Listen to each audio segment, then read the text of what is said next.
Hello guys, welcome to Pronouncist, your pronunciation guide. Today we will learn how to pronounce the word shown on the screen, news. First, let's hear its American pronunciation, news.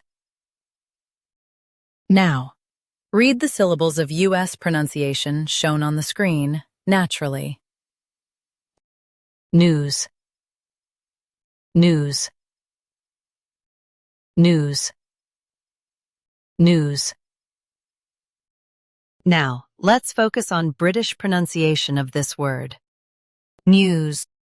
Now, read the syllables of British pronunciation shown on the screen naturally. News, news, news, news. In US, say news. In UK, say news. News. News.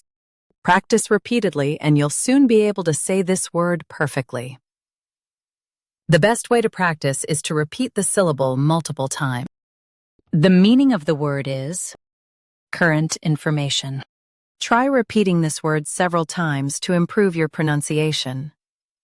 We post daily videos on useful and commonly mispronounced words to help you speak clearly and confidently.